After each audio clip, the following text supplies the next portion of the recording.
Hello friends, माझं YouTube channel Sony ट्युटोरियलवर तुमचं मनपूर्वक स्वागत आहे.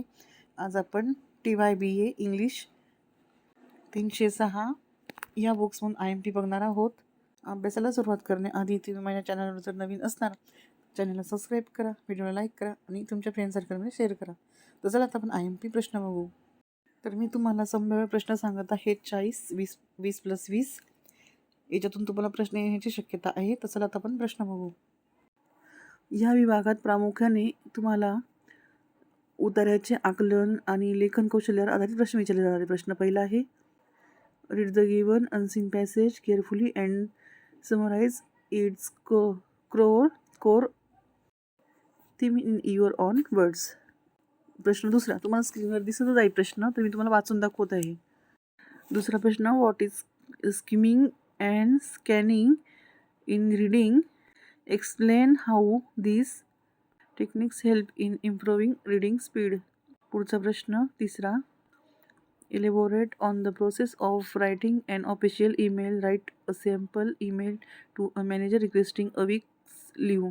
प्रश्न चौथा, write a detailed paragraph on the topic, the role of digital technology in modern education. प्रश्न पाचवा, explain the concept of context clues and describe how they assist a reader in identifying the meanings of unfamiliar words. प्रश्न सहावा, what is precis writing, what are the essential rules to follow while drafting a good प्रिसेस.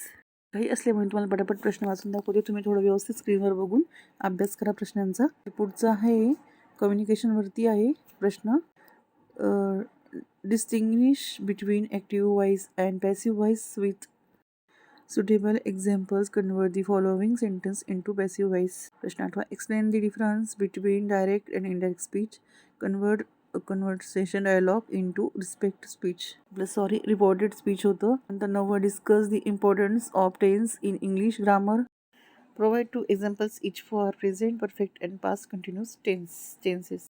मी थोडं शॉर्टकटमध्ये सांगते तुम्हाला काही असल्यामुळे. आता 10वा प्रश्न, व्हॉट इज सब्जेक्ट वरती ॲग्रीमेंटवरती आहे, तुम्ही नंतर व्यवस्थित वाचून घ्या. नंतर 11वा प्रश्न आहे, ड्राफ्ट अ शॉप सुटेशनल डायलॉगवरती.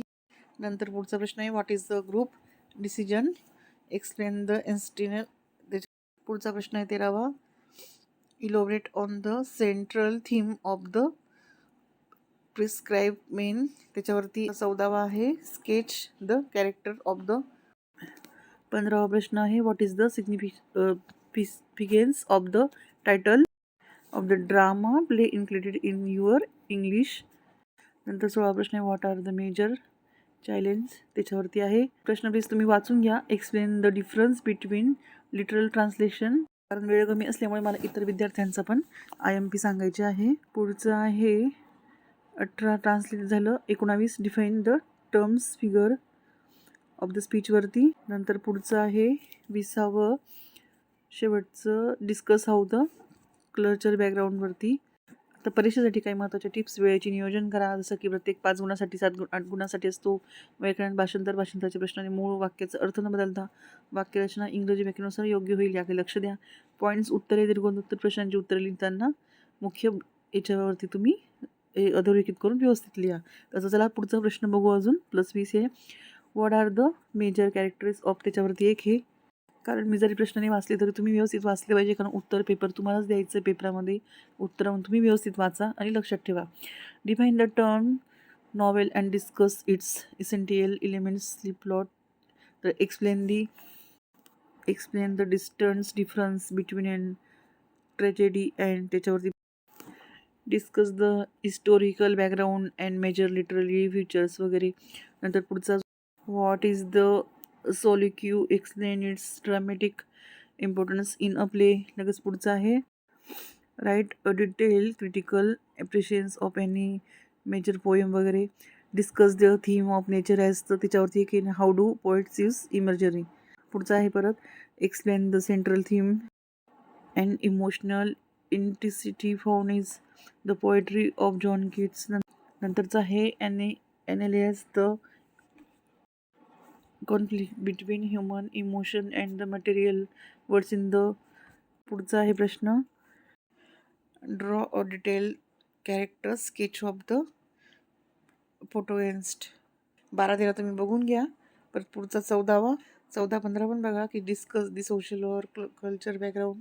नंतर पुढचं आहे 17, 16, 17 आणि 18 नंबरचा पण तुम्ही व्यवस्थित वाचून घ्या. त्याच्यानंतर 19-20चा पण राहील. तर सॉरी मी तुम्हाला सगळेच प्रश्न वाचून नाही दाखवू शकत घाई असल्यामुळे, पण तुम्ही स्क्रीनवर बघून व्यवस्थित अभ्यास करा. हीच IMP प्रश्न आहे, यातून तुम्हाला येतील प्रश्न पेपरला. सरांना बेस्ट ऑफ लक. सरांनी पेपर छान लिहा, कोरा ठेवू नका, मनाच्या भाषेत रचना करून व्यवस्थित लिहा. तर सॉरी वेळेच्या अभावी मी तुम्हाला सर्व प्रश्न वाचून नाही दाखवले. तुम्ही स्क्रीनवर बघून नीट अभ्यास करा. नवीन असणार चॅनलवर तर फॉलो करा, सबस्क्राईब करा, लाईक करा, शेअर करा. Thanks for watching. पुन्हा भेटू एका नवीन विषयासोबत पुढच्या व्हिडिओमध्ये.